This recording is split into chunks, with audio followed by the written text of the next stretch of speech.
तो जय हिंद। चलिए आज देखते हैं कि बिना पढ़े कॉपी कैसे लिखें। ठीक है, तो बिना पढ़े कॉपी कैसे लिखें बोर्ड एग्जाम में। ठीक है, अगर आप बोर्ड एग्जाम में चले गए हैं और आपको कुछ नहीं आ रहा है, ज़्यादा कॉपी लेके बैठे हैं 3 घंटा 15 मिनट, उससे अच्छा एक ट्रिक है। ठीक है, एक ट्रिक से लगा देंगे तो आपको 85% या 80% तो आराम से आ जाएगा। ठीक है, अगर कॉपी बढ़िया से लिखने आ रहा है तो आराम से आ जाएगा। ठीक है, तो बिना पढ़े पास कैसे हों। ठीक है, ये भी आराम से हो जाएंगे अगर आपने इस वीडियो को देख लिया पूरा तो। ठीक है, अगर आपको कुछ नहीं आता है तो आप क्या करेंगे। ठीक है, ये भी क्वेश्चन का आंसर मिलेगा।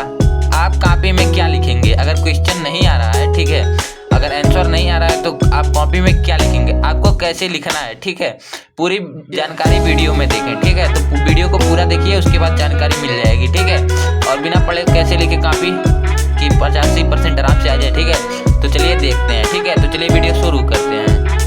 तो यहाँ पर रूल नंबर 1 है। ठीक है, रूल नंबर 1, 1 मिनट देखिए, यहाँ पर रूल नंबर 1 है। सबसे पहले आप परीक्षा में काला और नीला पेन लेकर जाएं। ठीक है, और रूल नंबर यहाँ पर ऊपर भी कुछ है। ठीक है, ऊपर पूरा जानकारी देखिए वीडियो में। कैमरा हिल गया था, 40,000 का है तो हिलेगा तो कोई बात नहीं, ये सब सही हो जाएगा। ठीक है, सबसे पहले आप परीक्षा में काला और नीला पेन लेकर जाएं। ठीक है, कितना बच्चे होते हैं, सब ब्लू और नीला नहीं ले जाते हैं, मतलब कि हरा पीला जैसे हमारे पास भी है, हम आपको दिखा सकते हैं। 1 मिनट रुकिए। यहाँ पर कुछ इस टाइप का पेन ले जाते हैं जिससे मैंने ये सब लिखा है, तो ऐसा पेन ना ले जाएं क्योंकि बोर्ड नहीं कहता है कि आप कहीं में कैसे मतलब नीला पेन, लाल पेन, गुलाबी पेन ये सब नहीं यूज करना है, पर आपको नहीं करना क्योंकि आपका कॉपी अजीब दिखेगा और एग्जामिनर को गुस्सा भी आएगा तो आपका नंबर वैसे काटेगा। देखिए ये सब गुलाबी हरा ये है सब, तो ये सब नहीं। ठीक है, ओनली नीला और काला। ठीक है, काला नीला। ठीक है, काला नीला भी आपको दिखा सकते हैं पर दिखाएंगे नहीं।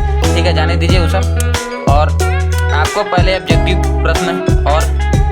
ऑब्जेक्टिव प्रश्न जो मिलेंगे जो 20 नंबर के होंगे। ठीक है, हर विषय में आएगा तो 20 नंबर का ऑब्जेक्टिव क्वेश्चन रहेगा। ठीक है, और आपको निश्चित समय दिया जाएगा। ठीक है, उसको करने के लिए आपको निश्चित समय दिया जाएगा। ठीक है, और ऑब्जेक्टिव का मतलब ऑब्जेक्टिव सही मारने का तरीका अगर नहीं आ रहा है, अगर आपको कहीं व्यवस्था हो जा रहा है, ठीक है, अगल बगल से या टीचर भी बता दे रहे हैं। ठीक है, कहीं कहीं बताते हैं, कभी कभी नहीं।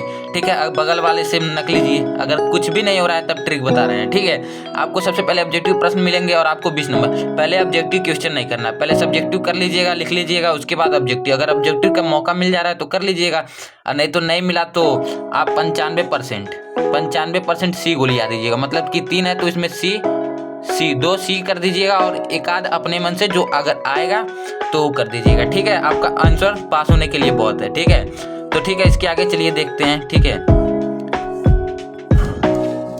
देखिए 1 मिनट दिखा रहे हैं यहाँ पर रूल नंबर 2 देखिए। उसके बाद आपको सब्जेक्टिव प्रश्न दिया जाएगा। ठीक है, जो कि होगा 50 नंबर का। ठीक है, उसको लिखने वाला, सब्जेक्टिव का मतलब लिखने वाला और ऑब्जेक्टिव मतलब गोली आने वाला। ठीक है, आपको भोजपुरी में समझ लीजिए। ठीक है, देखिए सबसे पहले आपको क्या करना है, उसमें अगर व्यवस्था लग जा रहा है, अगल बगल से कोई बोल दे रहा है तो लिख लीजिएगा। अगर देखने के लिए भी मिल जा रहा है तो उसको कर लीजिए। अगर कुछ नहीं हो रहा है तो भी आप ये भी ट्रिक में लगा दीजिएगा।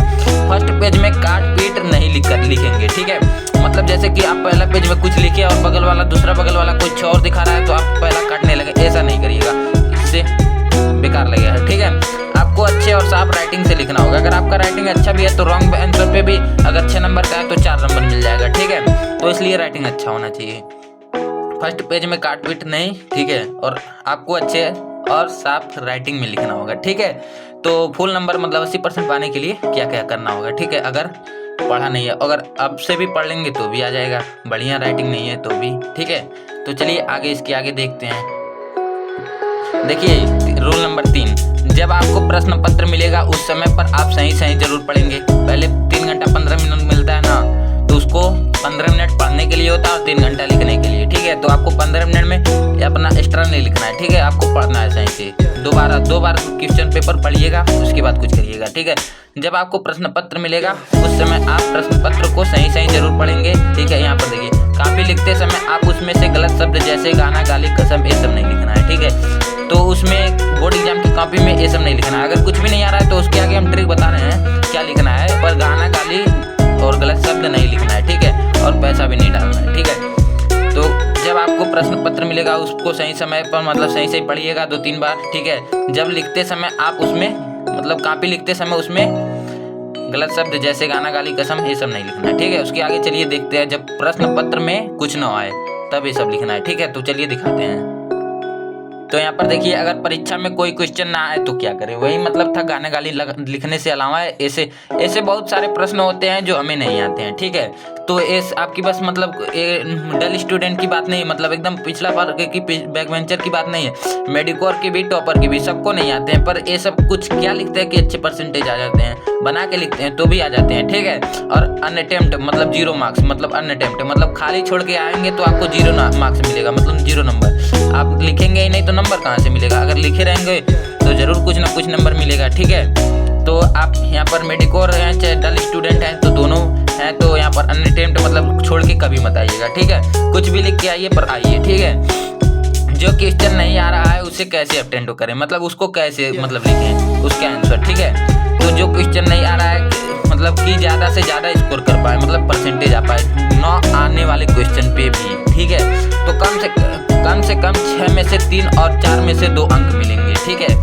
6 में कम से कम जिस तरह बता रहे हैं उस तरह लिखेंगे तो आपको 6 में से 3 नंबर या 4 में से 2 नंबर, कम से कम, अधिक से अधिक नहीं बात कर रहे हैं। अगर आपका राइटिंग है तो 4 में से 3 नंबर भी मिल सकते हैं, ठीक है। तो आपके प्रश्न देखने के बाद कुछ ना कुछ आपको हिंट्स आपके दिमाग में जरूर चलने लगेगा। जैसे कि आप विद्युत के बारे में आप कुछ भी लिखेंगे, जैसे कि आप विद्युत के बारे में जानते ही हैं, ठीक है। विद्युत के बारे में पूछा है तो आप विद्युत के बारे में कुछ ना कुछ जानते हैं, ऐसा तो हो ही नहीं सकता कि आप नहीं जानते हैं, ठीक है। तो विद्युत के बारे में जो भी आपके दिमाग में चल रहा है, ठीक है, उसको छाप डालिए विद्युत के बारे में, ठीक है। तो यहाँ पर चलिए उसके आगे आपको इस क्वेश्चन से रिलेटेड जो दिमाग में आ रहा है उससे अच्छे से कॉपी में लिखें, ठीक है। तो आपको जिस क्वेश्चन का पूछा गया आंसर, अगर उसके बारे में जो कुछ भी चल रहा है, ठीक है, उसको लिखिए, पर क्वेश्चन से रिलेटेड होना चाहिए, ठीक है। नीटनेस एंड क्लियरनेस, साफ सुथरा, मतलब इसका मतलब होता है साफ सुथरा, ठीक है। तो साफ सुथरा लिखेंगे तो आपको नंबर ज़्यादा मिलेगा, ठीक है।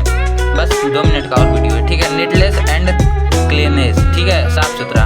अगर आपका आंसर नहीं आ रहा, अगर आपको आंसर नहीं आ रहा है, ठीक है, अगर आपको आंसर नहीं आ रहा है तो और आप गंदा लिखते हैं तो वहाँ आपको मार्क्स नहीं मिलेंगे। यहाँ पर देखिए हाईलाइट कर देता हूँ, अगर आपका आंसर नहीं आ रहा है और आप गंदा लिखते हैं तो वहाँ पर आपको मार्क्स नहीं मिलेंगे, ठीक है। पॉइंट वाइज लिखिए, ठीक है, अपने जितने भी होता है तो पॉइंट वाइज। यहाँ पर देखिए कुछ कीवर्ड भी है, लगा दिए, देखिए पॉइंट वाइज 3 है, ठीक है। अट्रैक्टिव होना चाहिए, मतलब कि आकर्षक, ठीक है, कि देखने में मोहित हो जाए, ठीक है, एग्जामिनर। और प्रेजेंटेशन मतलब first impression is the last impression, मतलब पहले काफी अच्छी होने चाहिए, लास्ट में तो अपने आप हो जाएगा अच्छा, ठीक है। और कीवर्ड हैशटैग लगा के, मतलब नहीं लिखना है आंसर, ENS, आंसर का स्पेलिंग लग रहा है गलत है, ठीक है। आंसर कीवर्ड डाल के लिखिएगा, जैसे कि कोई क्वेश्चन है उसमें से 2-3 कीवर्ड उसमें लगा दीजिएगा, ठीक है, कि जिससे पता चले कि उसी का आंसर है, ठीक है। अगर प्रश्न का उत्तर नहीं आ रहा है तो क्या करें, ठीक है।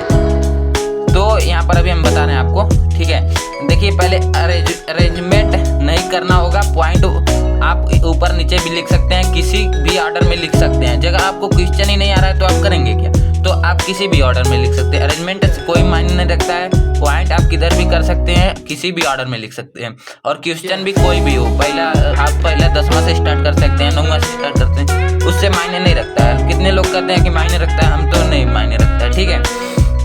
देखिए यहाँ पर जो हम विजुलाइज कर पा रहे हैं वही चीज़ हम आंसर शीट में भी लिखेंगे, ठीक है। अगर जो चीज़ हम विजुलाइज कर पा रहे हैं वही चीज़ हम आंसर शीट में भी लिखेंगे। मतलब आप कोई चीज़ सोच रहे हैं, ठीक है, अगर आपको मान लीजिए आ गया मानव नेत्र के बारे में, ठीक है, मानव नेत्र के बारे में जो सोच रहे हैं आप उसी को लिख दीजिए, ठीक है। मानव नेत्र एक हमारी बहुत अच्छी पारदर्शी, जो भी समझ लीजिए प्रकाश की, इसके बिना जीवन अधूरा है, जो भी लिख सकते हैं लिख लीजिए, ठीक है। इससे ये होगा कि आपको 0 मार्क्स तो मिलेगा नहीं, आपको 0 मार्क्स से मतलब खाली तो करेंगे नहीं, कुछ ना कुछ मिल जाएगा, ठीक है। तो उससे आपका परसेंटेज बढ़ेगा, ठीक है। और यहाँ पर आपको देखिए, आपको एग्जैक्ट आंसर नहीं पता है तो क्वेश्चन को देखेंगे तो उससे रिलेटेड आंसर लिखें। अगर आपको क्वेश्चन 2-3 बार पढ़ रहे हैं तो आपको क्वेश्चन से रिलेटेड जरूर कुछ पता चलने लगेगा, ठीक है। अगर मान लीजिए वही मानव नेत्र हम पीछे उदाहरण लिए हैं, उसी के बारे में लिख लिए हैं, ठीक है। तो आप मान लीजिए आ गया मतलब बुद्धि, पाचन तंत्र के बारे में आप नहीं जानते, मानते हैं, पर आप पाचन तंत्र के बारे में जो भी जानते हैं उसके बारे में लिखिए। आपको 6 नंबर का है, जरूर 6 नंबर का है तो आपको 6 नंबर का है तो आपको जरूर 3 नंबर मिल जाएगा, अगर काफी अच्छा से लिख दिया, ठीक है। 3 नंबर और 6 नंबर का क्वेश्चन है तो आप जानते ही हैं 1.5 पेज में लिखा जाएगा, ठीक है। तो ठीक है, इतना काफ़ी है। और बोर्ड एग्जाम कोई बड़ा चीज़ नहीं है, कोई बात नहीं, परसेंटेज आए चाहे ना आए, ठीक है। तो ठीक है, ऐसे इतना कुछ फॉलो करेंगे तो आपको उम्मीद है अच्छा खासा नंबर आ जाएगा। देख लीजिए दोबारा। तो ठीक है, मिलते हैं नेक्स्ट टॉपिक के साथ नेक्स्ट वीडियो में। तब तक के लिए जय हिंद जय भारत।